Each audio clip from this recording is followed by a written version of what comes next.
Hello YouTube, on se retrouve aujourd'hui pour une petite vidéo. Donc je vous ai dit que j'arrêtais de faire des pales parce que en fait ça me stresse, ça me provoque des peines de lecture. Donc la pale c'est terminé, mais j'ai quand même une liste de livres que j'ai envie de lire en fait dans les semaines à venir. Et donc j'ai fait une compile de tous ces livres que j'ai envie de lire dans les semaines à venir pour, voilà, pour cette vidéo. Donc c'est pas une pale parce que j'ai pas ordonné, c'est pas de telle date à telle date, c'est juste voilà, ces livres que j'ai envie de lire en ce moment pour vous donner quelques idées.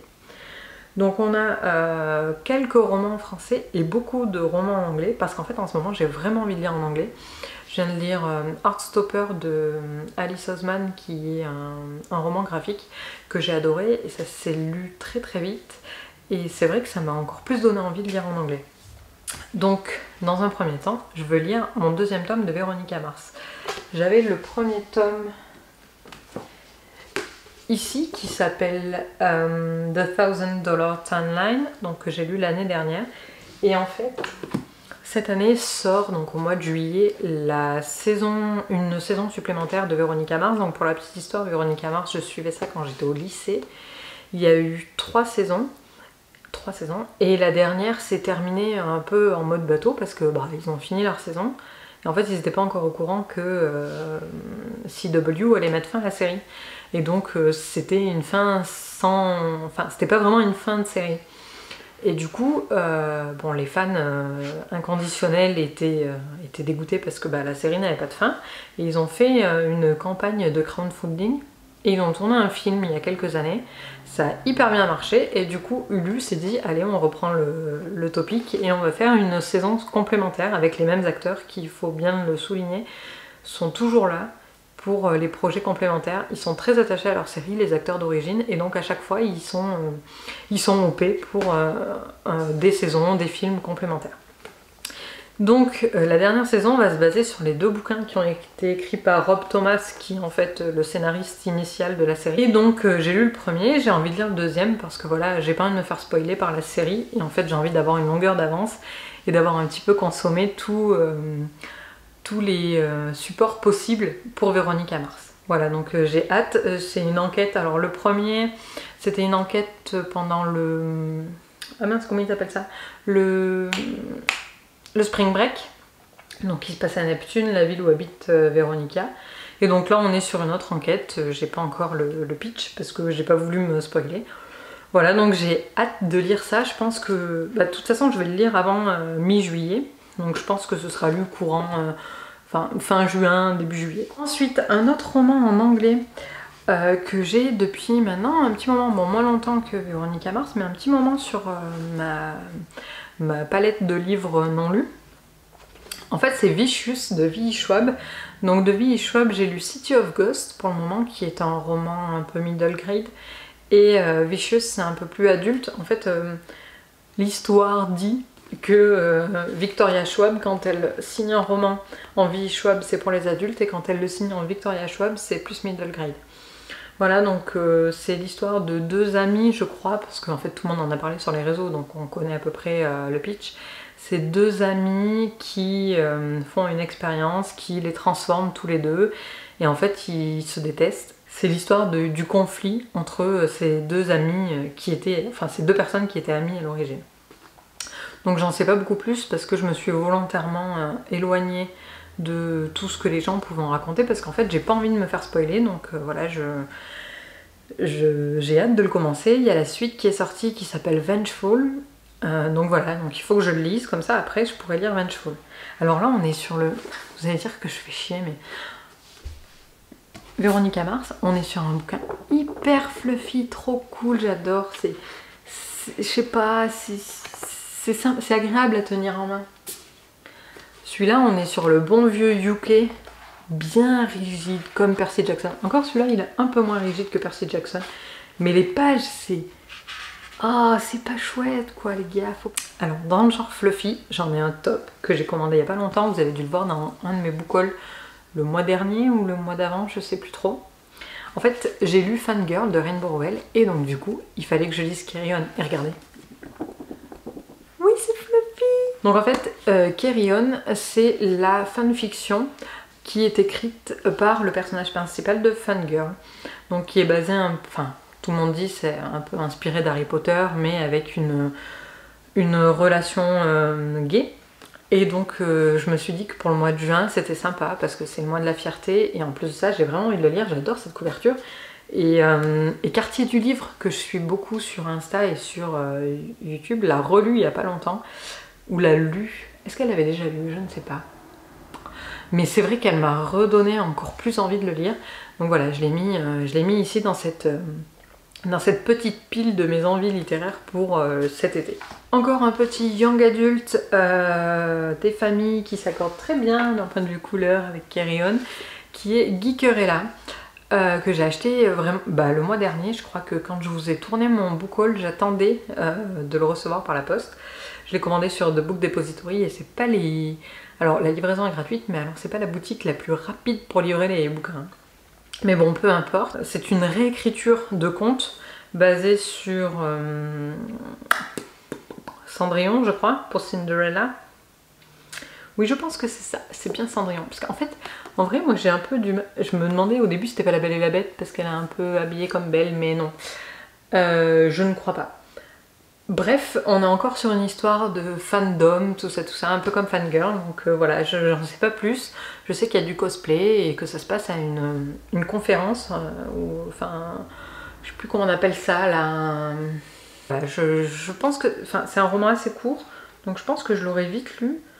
Ouais, je vois, il fait genre blablabla, 300 pages, 330 pages, donc voilà, je pense que pour un petit week-end au soleil sur un fauteuil en terrasse, ça peut être vraiment cool. J'ai hâte.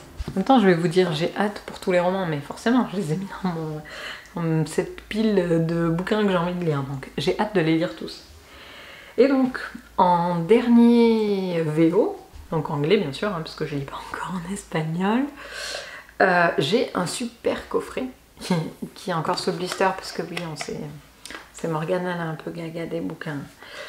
Donc oui, je vais lire Shatter Me en fait. Là il y a les trois, mais je veux vraiment lire le premier qui est Shatter Me. Alors là c'est pas Quartier du Livre, c'est comment elle s'appelle, Naya Reads and Smile, qui adore cette saga, qui en parle à peu près tout le temps et qui m'a donné beaucoup envie de le lire.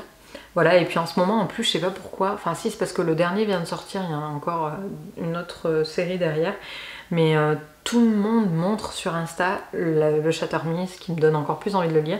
Donc je vais ouvrir ce petit coffret cet été, ou même avant d'arriver à l'été, je pense d'ici fin juin, je vais ouvrir Shatter Me, et il pourrait bien que ce soit le prochain bouquin que je lise d'ailleurs. Et je vais le commencer, et voilà. En fait c'est l'histoire de Juliette, donc je crois que c'est une histoire un petit peu romancée, mais c'est du fantastique. C'est Juliette qui ne peut pas toucher, enfin qui fait mourir toutes les personnes qu'elle touche, je crois. Donc voilà, j'en sais pas plus. J'aime bien garder le mystère. C'est fini pour les VO. On va commencer avec les VF, et pas des moindres, parce que je vous le disais dans ma palle du mois de mai, j'ai très envie d'avancer dans cette série parce que j'adore, et en fait je fais des longues pauses entre les tomes parce qu'ils sont énormes, mais après ces longues pauses, en général je suis toujours pressée de retrouver ces personnages que sont Claire et Jamie de Outlander. D'ailleurs je suis en train de cacher Claire, mais dans la série c'est eux deux, et j'adore leur histoire.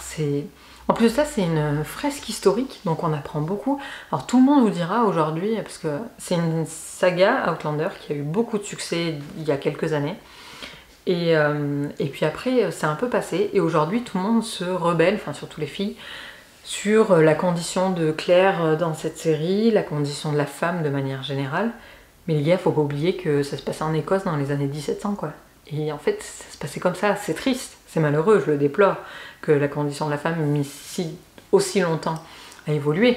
Mais en attendant, c'est comme si on vous racontait que Marie-Antoinette s'est pas fait couper la tête, quoi. Je veux dire, non, si on fait un roman sur la Révolution française, on peut pas omettre ce passage. Et donc là, pour moi, ça fait partie intégrante de l'histoire. C'est pas comme un roman comme 51 degrés ou After aujourd'hui, où là, oui, de la violence faite aux femmes, dans une mesure que chacun a sa propre appréciation qualifiera, mais qui se passe aujourd'hui. Là ça se passe dans les années 1700, et voilà, c'était... je suis désolée, mais à l'époque c'était comme ça. Voilà, donc hormis ça, c'est une saga que j'aime beaucoup, mais voilà, c'est des gros pavés, puis là on est sur du truc bien fluffy. Donc en fait la page elle fait à peu près un demi-dixième de millimètre. Et donc on est sur du 1000 pages, mais en vrai c'est... Je sais pas, j'adore me plonger dedans et me dire pour les 2-3 prochaines semaines, t'es parti sur Outlander et c'est génial. Alors là, on va attaquer sur un roman sur lequel je triche un peu parce que j'ai commencé à l'écouter en audiobook sur YouTube d'ailleurs. Alors je sais pas si c'est tout à fait légal, mais je pensais que YouTube virait les vidéos non libres de droit, mais celui-là j'ai trouvé sur YouTube, donc je ne sais pas si c'est normal ou pas. Mais le fait est que j'écoute depuis ce matin, donc à la salle, Fahrenheit 451 de Ray Bradbury. Donc c'est la dernière vidéo de Build Up, clairement, qui m'a redonné envie de le lire, parce que c'était encore elle qui m'avait donné envie de l'acheter. Et voilà, et je l'ai attaqué ce matin, je suis à la page 50. Et ça tient de ses promesses. En revanche, je suis contente de l'écouter plutôt que de le lire. Je pense que je me serais perdue, il y a beaucoup de descriptions. Et je pense que j'aurais pas adhéré en le lisant en tout cas. Mais c'est prometteur. Il en reste plus que 2. Ensuite, avant-dernier, donc là on est sur un roman qui est dans ma pile à lire, enfin dans mes livres achetés depuis peut-être 10 ans, un peu moins. Un peu moins parce que j'étais déjà étudiante, donc ça doit faire 7-8 ans que je l'ai acheté et que je l'ai pas lu. Et vous allez bien vous foutre de moi. C'est Orgueil et préjugés de Jane Austen.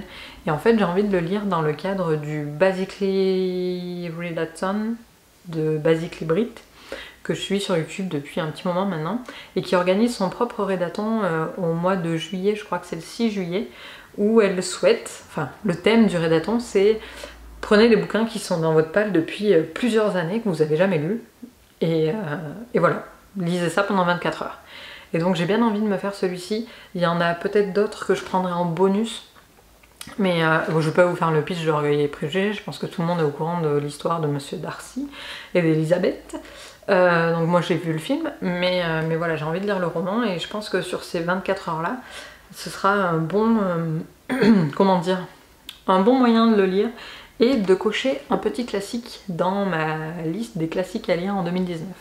Et dernier, mais pas des moindres, alors là c'est un roman duquel je pourrais pas vous parler parce que je sais pas du tout ce qu'il raconte. Je l'ai juste acheté à Espace Culturel de Leclerc parce que il avait un bon prix d'appel et que on parle de mythologie, de sentiments et de fantastique, donc je me suis dit que c'était top. Et il est pas très gros, mais c'est encore une fois une saga, toujours plus de sagas, on continue, allons-y, ici on a Phobos que j'ai toujours pas fini, bon bref. Voilà, donc c'est Métamorphose de Erika Duflo, donc c'est le tome 1 Exorde. Il y en a 4 de parus, je sais pas s'il y en a en cours, il me semble qu'elle est encore en train d'en écrire. Donc voilà, c'est une saga que je commence, j'ai hâte de savoir de quoi il s'agit. Mis à part le résumé aujourd'hui, je saurais pas, enfin ma valeur ajoutée sera vraiment négligeable parce que je connais pas et je me suis pas renseignée parce que j'ai envie d'être surprise. Malgré nous, le mois dernier m'a vraiment surprise, j'ai apprécié ça et donc j'ai envie de recommencer. Donc voilà, sur de young adulte parce que pour moi l'été, j'aime bien des lectures pas trop prises de tête. Voilà, j'ai des lectures, enfin comment dire, l'hiver je me pose pendant 2 heures sous mon plaid et je bouquine. L'été je suis au soleil, donc du coup il y a quelqu'un qui passe, qui me tape la discute, machin, voilà. Il me faut pas une lecture trop prise de tête. Donc là c'est du young adulte. Et donc par défaut, pour moi en tout cas, hein, je veux pas dénigrer le genre parce que j'adore le young adulte, mais pour moi le young adulte en VF, c'est pas prise de tête. En VO c'est un peu plus compliqué parce que ça me demande plus de conversation, de concentration, mais en VO c'est... voilà, en VF pour moi c'est très simple, enfin c'est très simple, c'est simple à lire, donc voilà, ça correspond tout à fait à ce que je cherche pour l'été. Et je me suis dit que ça mettrait un petit peu de fantaisie dans mes lectures VF, parce que c'est vrai que jusque-là on avait du classique surtout, et Outlander qui est hors catégorie, puisque c'est Outlander, Cœur Love. Donc voilà, Métamorphose de Erika Duflo, j'ai hâte de tester. Et bien voilà, c'est tout pour mes futures lectures. Je pense qu'il y en a d'autres qui viendront se greffer au fur et à mesure, parce qu'en ce moment j'ai des idées assez éclectiques en termes de lecture. Je commence un bouquin, je me dis ah après je voudrais lire ça, puis finalement au cours du livre je me dis ah non finalement je vais peut-être lire ça après, puis j'en attaque un autre. Bref, donc voilà, je ne promets rien. En revanche c'est ce genre de livre que j'ai envie de lire en ce moment. N'hésitez pas à me partager vous aussi en commentaire les romans que vous avez envie de lire en ce moment, si vous en avez lu dans cette liste là, et ce que vous en avez pensé, ou même si vous voulez faire des lectures communes avec moi, ce serait plutôt cool. J'aimerais beaucoup qu'on puisse échanger un peu plus ouvertement sur les romans qu'on lit, donc ce serait cool qu'on s'organise des petites lectures communes. Voilà, je vous fais de gros bisous et je vous dis à bientôt.